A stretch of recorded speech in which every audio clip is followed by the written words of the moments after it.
Scanning. Identity authorized. Welcome to the Secret Superhero Club Podcast Network. All right, everybody, welcome to another episode of the Animation Station Podcast. My name is Josh, and today I'm joined by a very special guest, Mr. David Wald. How's it going, David? All right, sir. How you doing? Oh, not bad at all. So can you tell us a little bit about yourself, just in case we have some listeners who aren't familiar with what you do? I'm a voice actor primarily, also an ADR director and scriptwriter. As an actor, fans probably know me best as Gajeel from Fairy Tail, or Tetsu Tetsu from My Hero Academia, Hannes from Attack on Titan, Bulat from Akame ga Kill. As a director, I spent the last year mostly working on Yaoi and Yuri titles. Directed Love Stage, Hitorijime My Hero, Bloom Into You, now Kase-san and Morning Glories, which just came out on disc. As a scriptwriter, I worked on several of those shows, as well as season 2 of Diabolic Lovers, Chivalry of a Failed Knight, and School Live or School Live. I never got a really official answer as to what that title was. I would assume School Live, because School Live just doesn't flow very well. Yeah, sometimes these titles lose something in translation. And you've got Tada Never Falls in Love, correct? Correct. Yeah, that's exactly. The new one that's popping out. Right, yeah. right. And yeah. you did a screening of the first couple episodes. We did. Yeah. We screened the first 3 episodes of that Thursday night. Fairly well attended for Thursday night at a con. That was. I can't believe I forgot that one. It was such a joy to work on. Well, that was the one that because that was I've read that manga, so then I was like, oh, they're making a new anime. So yeah, I'm gonna have to get High Dive so I can check that out. Interestingly, the manga came second.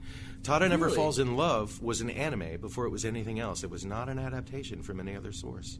So I've been reading an adaptation of an anime and not the other way around. Yeah, exactly. It's quite rare. Well, now I feel like neglect. I'm here to inform, Josh. So David, let's just kind of we'll just talk the fun stuff. So how did you get into acting? Oh, I say the fun stuff, and then we bring in the one where we're gonna deep dive into David. So let's start off. Let's go back in time. David, you're 6 years old. You've got your little light bright, running around with those on. Nose. Yeah, so. Those light brights made me crazy. They came with the sheets, and then you'd do the sheets, and then you had nothing left. Exactly, yeah. And it's you could buy more light brights, but you can't just buy individual light bright pegs. It's the 70s. It was an innocent time. Honestly, I don't think I was ever not an actor. I think I came out of the womb tap dancing. You know what I mean? It was always inevitable. There was never anything else that I ever wanted to do or be. Acting, singing, music, all of these things. These were always my central preoccupations.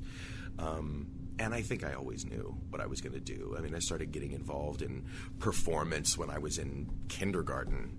Matter of fact, funny story. First grade, when I was in 6 years old, as you said, first grade, there was one point toward the end of a class, 5 minutes to spare, and so students were sort of doing their thing.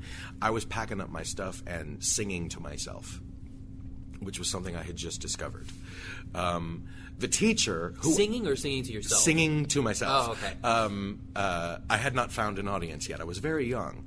I'm pretty sure the teacher was just trying to shut me up. But she said, "David, would you like to sing that song for the whole class?" So I said, absolutely. So I stood up on my chair and I sang Tomorrow from Annie for the entire class. Well, my teacher didn't want to be outdone. So she said, "Maybe you'd like to sing it for kindergarten." So I was like, yeah, let's go. So I went and sang it for kindergarten.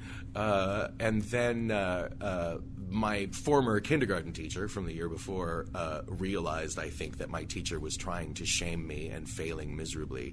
She decided to support what I was doing, and she started taking me around. I think I spent half the day going around from class to class, lunchrooms, offices, singing Tomorrow from Annie.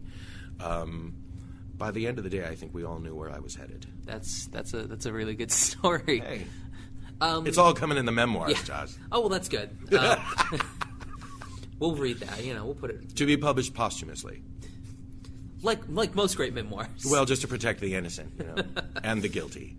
Oh man. So you were in acting as a child. So always doing. So you were like a class clown. I was very much a class clown. Yeah, absolutely. Got in a lot of trouble. I was a problem child. I was a discipline case. I think back then, if they'd been medicating children as much as they are now, I think I'd have been on every pill on the market. Instead, I performed. That was my therapy. So and then I started getting involved in theater in a more classical sense when I was about 11 years old. And up to that point, I'd been always in the school choirs and the school plays and stuff like that. And then, same, yeah. We did the school choirs, did the school plays, did the church choirs, did the church plays, all that fun stuff. Everywhere I could go. I mean, thankfully, my parents were very supportive of this endeavor. You know, my father, even having been an attorney, knew that I was never going to end up a business major, so I think they just embraced it. And they were quite supportive, so I had a lot of opportunities to perform when I was a kid. And you know, as I said, I never considered doing anything else. So growing up, did you have any favorite actors or musicals or movies or anything that like really spoke to you? You know, I was never much of a musicals guy. I've participated in a lot of them, and I've really enjoyed participating in them from the inside out, but you won't find me like attending a performance of Oklahoma. You know, it's just not really my jam. Well, that hurts because I'm from Oklahoma. We've got one of the I think the only state with a Broadway production. Yeah, maybe so far. Unless Urinetown counts. But maybe. Arguably. That's debatable. I mean, I always, I don't know. I mean, favorite actors, all of them forever. I mean, I think I drew inspiration from anything I could see. But I was particularly inspired by Mel Blanc. Right around same age, 5 or 6, it dawned on me that there was one guy doing the voice of Bugs Bunny, Daffy Duck, Porky Pig, Foghorn Leghorn, Elmer Fudd, Tweety Bird, and Sylvester. And he was amazing. I mean, Mel Blanc was basically like the first well-known, consistently employed voice artist. And he's the best there's ever been. Nobody's ever gotten any better at it than Mel Blanc was. So he was a huge inspiration. And I always wanted to go into voice acting as well. Of course, in my younger years, I was ready to change the world with theater and be on camera and be all these things. But voice acting just gives an actor far more flexibility than appearing in theater or on camera. Because in those cases, you're generally limited by your physical apparatus. These days, I will never play a teenager. Occasionally, I can do so as a voice artist. I will probably never be cast in a play as a 90-foot demon lord. But I can do that in the vocal booth, So voice acting's always kind of been my jam. So any cartoons or anything that obviously Looney Tunes, but any other ones that you were really big on? I mean, I was a Looney Tunes kid, but also I'm a superhero fanatic. So I never missed an episode of Super Friends. Those were always I was also a big Hanna-Barbera guy. I liked Birdman well before he got a talk show. I was way into Xandar and the Herculoids, right? And Space Ghost again before he got a talk show. Before he got the TV show, yeah. I mean, Saturday morning cartoons. Back then, we didn't have children's programming. This is 70s, early 80s. So there was no Cartoon Network. There wasn't any place for kids to go for kids programming all the time. Mm-hmm. We just had Saturday mornings. So every Saturday morning, I mean, starting at 6 a.m., I was glued to the television watching the whole block until whenever, noon or something. Yeah, I grew up in the 90s. I was born in 88. So I was in that nice cusp of we were just starting to get these Warner Brothers and Fox and everything like that. And then, Toonami comes in when I'm 10. Yeah. Toonami pops up and we start getting anime. Yeah. And now it's there's so much. So I mean, obviously when you were around no anime, there a couple stuff maybe some Robotech or all some Macross I had or was something. Speed Racer. That was it. All I knew of anime was Speed Racer. Until years later. And, Gatchaman, which we were then calling Battle of the Planets, in a notorious dub attempt, which is, you can read your history about that. But I loved those kids. I loved Battle of the Planets so much. I mean, it was so my jam. Speed Racer, I wasn't as big a fan of. I guess I was never really into cars. What can I tell you? And I never understood there's that one weird thing in Speed Racer where like everything's going super fast, and then like in the credits, he like flips a car, and then the explosion's like right next to him, even though it went like 30 feet down the road. It's like I don't think that works like that. Well, it was an innocent time. Yeah, Japanese cars, I mean, you never know. Yeah, it could be weird. Well, the Mach 5 could do an awful lot of stuff. Who knows? Yeah. It was somehow time traveling the entire time. So like when I first started, anime was, really, really niche, really. And now you can just go online. You can go to YouTube and find anime. I mean, now Netflix is getting in the game. Yeah. Amazon, Hulu, all these services are starting to just... I mean, I think it's legitimately gone from niche to a legitimate medium. Exactly, and we've started to get some more stuff from around the LGBTQ plus type of content, which we didn't have. We had like Tenchi Muyo and like Sailor Moon, and Sailor Moon they just were like, oh yeah, kissing. They're just cousins. They're just cousins. So don't worry about that. Yeah, we have a word for that in my tribe. It's called straight washing.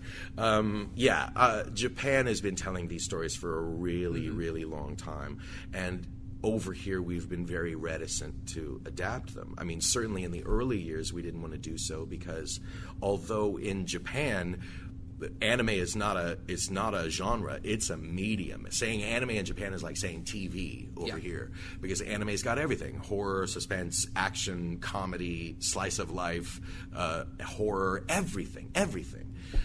Just like TV does here. It's every possible genre, and it's really, like any other medium, it's got kids programming, and then it's got a lot of adult programming. But I think in the early years in the States, we only saw animated content as for kids. Yeah. So they were reticent to adapt stuff like that for kids, because particularly in the 70s and 80s, we figured we had to guard children against the idea that there might be gay people in the world.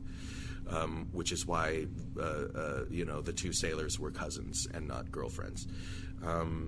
Hopefully we're a little bit more savvy than that these days, although we're not as far along as I'd like to see us get. I mean, especially in Western animation. I mean, you'll get like little bitty bits here and there, but it's never anything like, it's not anything like Bloom Into You or anything like that. We've still yet to have anything like that. We get a little dabble. We got Steven Universe. Yeah. We've got little things going on. It's starting to leak in. It's starting to be undeniable. I mean, people are starting to realize that kids can be gay too. I was one. So, miraculous. This can happen. You don't turn 18 and then decide, oh, I must be gay. It's like, I got my voter registration. I can smoke. Right. Exactly. Yeah, and because I mean, we have a lot of fans and everything who are LGBTQ plus. We've got friends, but it's definitely one of those. Like, we tried to have like a Pride Month, and we were just looking. We're like, there's so much anime that we can do, and there's like there's like Steven Universe, and that's it for the Western. Yeah. And it was really, really difficult. But I mean, we did have stuff like Beth and Esteban from In a Heartbeat. They are two college students who made a little short film. That short just knocked me out. We had them on, and like we saw that when they were, I think they did a little YouTube trailer for it. So we got them on before it released, and we talked with them. Wow. And it was amazing. And then they just did the for the Freddie from Mercury project. I'm not aware of this. Oh shoot. Vamp. I got this. It's for one of his. For one of his songs, they did like a full like animated music video. Wow. Let's see. Yeah, I was really excited for them to see In a Heartbeat just explode like that. And of course, they picked an excellent format. I mean, they chose an animated format, but if you're going to begin that online, like that little 4-minute or so block of animation that's a perfect way to sort of introduce a revolution like that. It was somewhere around the same time. There was an artist by the name of Alex Myung. There still is an artist by the name of Alex Myung, but he had done a short. It was like a 23-minute short, which he put online called Arrival. And this hit a little before In a Heartbeat, and it took my breath away. I just thought it was extraordinary and exciting to see. And I was a little disappointed in the fact that In a Heartbeat exploded the way it did, but Arrival is still largely unknown, and I think it's because it was nearly 25 minutes long and not as easy to absorb as like 3.5. But I ring Alex's bell whenever I can, because it's just an extraordinary piece of animation. Yeah, I'll check it out because I haven't even heard of it. Arrival, a film by Alex Myung, available on YouTube. It was Love Me Like There's No Tomorrow. Oh, and so they did a whole thing. Like, I cried my eyes out. Like, it's it's his partner gets AIDS, and it's sad and touching. It's amazing, and they both worked on it, and they're so gifted. Yeah, I'm gonna go home and absorb that one. It's definitely one where it's like I saw it and I was like, oh, okay, I was at an airport and I'm like, oh, just gonna. Yeah, just what I needed. Yeah, great. It's like, oh, this is great. I look like a crazy person. It's like I'm sitting in LAX and I'm just bawling, and it's like, oh yeah, this works well. Josh, I think a lot of people bawl in LAX. I'm pretty sure. Yeah, different reasons though. Yeah.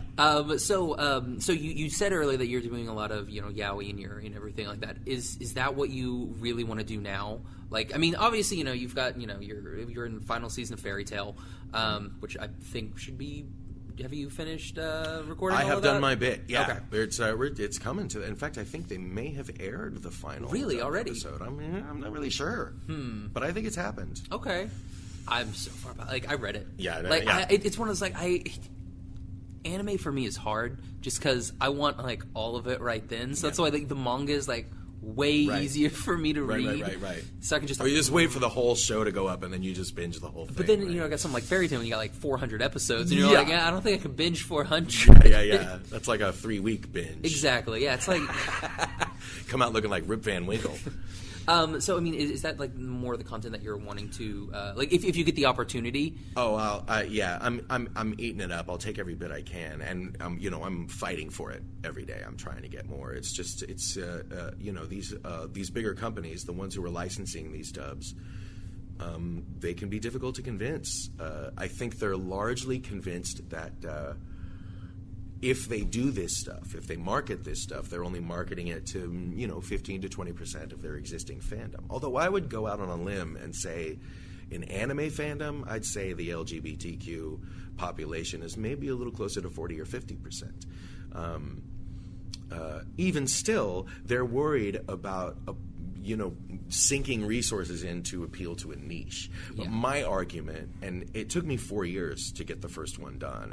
Love Stage was the pitch. Love Stage was what I brought to the table and said, let me do this and let me show you the potential of this material. And eventually, after 3-4 years, Sentai said yes. It took a long time to get there.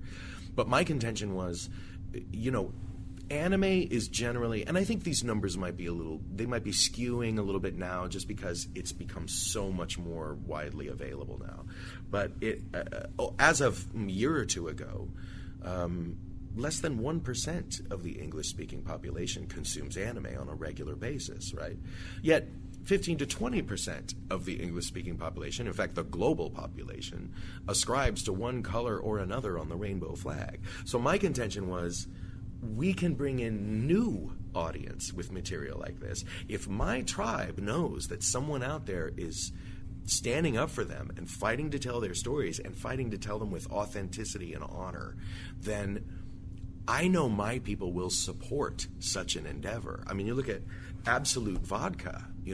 Absolute Vodka was one of the first big liquor purveyors to start putting ads in gay publications, and they exploded. I mean, you'll find Absolute in the liquor cabinet of virtually every gay person, and it's not because it's the best vodka in the world. I mean, it doesn't matter how many flavors Absolute comes in.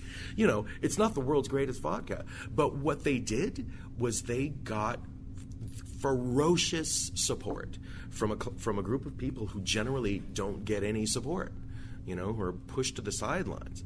So my contention was, if we can start shedding light on this material, then we can bring in a whole new audience.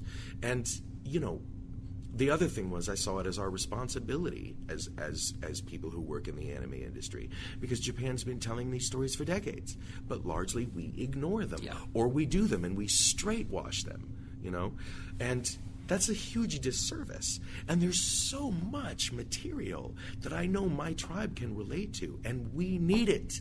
We need it. Even now in 2019, we don't have decent representation on television or in film. I mean, we see gay people, but they fit under, even now in 2019, generally you have 3 archetypes for a gay character in a narrative. They're either the clown, which is generally it's usually the super flamboyant character whose job it is just to get laughs. And we're talking about the gay couple on Modern Family, Jack from Will and Grace, 90% of everything ever.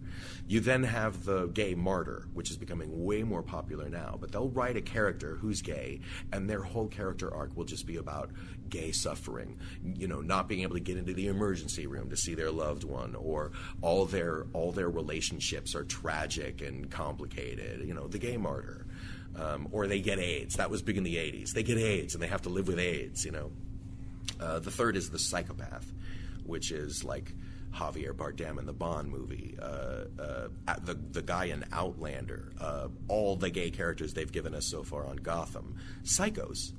And it's like, to me, it seems like the writers are having a meeting and they're going, oh, we've got this character who's psycho. How do we make him seem sicker? I know, gay. That's progressive. No, it's not progressive.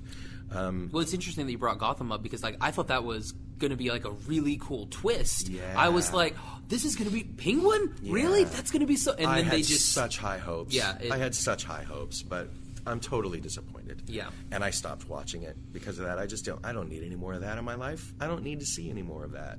So, good luck, Gotham. Godspeed. But well, they're I'm over off your now, team. so... Okay, well... I think they ended last year, so they're done. Yeah. Yeah. But I was, you mentioned that. I was just, I remember being really interested. I was like, okay, let's see. They did it 3 times at that time, Josh. They did Penguin, who basically discovered his crush on another man in the middle of a psychotic break, and then used that crush to murder people. Then you have Barbara, and I can't remember the other character's name. I call her not Catwoman. Yeah, those two both, not Catwoman, was fresh out of a relationship with her brother, and Barbara Keene was jilted by the man she loved. So they both decide to turn gay, form a little lesbian posse, and start murdering people. This is the 21st friggin' century, and we need to do better. And anime's been doing better for decades. Yes. I mean, there are problematic tropes in anime, but those land on us differently than they do in Japan. Those are metaphors. Even the problematic stuff, like, the sort of the non-consensual trope where the assertive male sort of dominates and forces himself on the submissive male until the submissive male's like, it's what I wanted all along, like in the last episode. Those are metaphors, and they're metaphors for the self-aware gay person forcing out the not self-aware gay person. They're problematic metaphors, and I think we need new ones. But thankfully, we're starting to get them. We have titles like Yuri on Ice and Bloom Into You, and now Given, which is just breath. Have you seen Given? I've not seen Given. Oh, Josh. Oh, stop the interview. We're watching Given. All right, it's breathtaking, and none of those tropes. And I think even Japan is starting to figure out that those tropes aren't working anymore. And of course, over here in the States, we're terribly triggered by those tropes. So, I mean, this in the age of all the stuff with Harvey Weinstein and Kevin Spacey and Bill Cosby and Me Too and all this forced sort of intimacy is coming to light, and we all find it very distasteful, and rightfully so. So those metaphors that really come straight from Jean Genet, that's like all the original writers of yaoi fiction were mostly women. They were extremely well educated, and they were reading a lot of Genet, clearly. Well, Genet is one of the archetypal granddaddy gay writers, along with Armistead Maupin and guys of that nature. But Genet wrote from life, and he spent a lot of time in prison for being gay, among other things. So those archetypes that he's using, those metaphors that he's using, they're hard on you. And there was a purpose for them back in the day. But now they land on us differently because I think we're forcing our way into a new way of thinking. And I think Japan's getting hip to that, and I think that's directly the reason we have stuff like Yuri on Ice and Bloom Into You and Given. And I can't wait to see what's next. There's so many Shonen Ai titles now that I'm seeing announcements for anime at. I mean, Love Stage is getting a feature film. After all these years, Love Stage is getting a feature film. So I think Japan is figuring it out, and I'm really glad to see that. Would you want to go back and tell some of those more older gay stories? All of them. It's like Gravitation. Yeah. Like Gravitation comes to mind because I'm like, you got music in Gravitation? Yeah. You got really good relationships in Gravitation? That would be something... Because, I mean, I don't think they ever did a dub for it. Or They did. They did? There was a dub for Oh. Gravitation. I think it was a director by the name of Joe DiGiorgi who did it, if I'm correct. I might be wrong about that. We'll have to fact check. There was an old dub of Gravitation.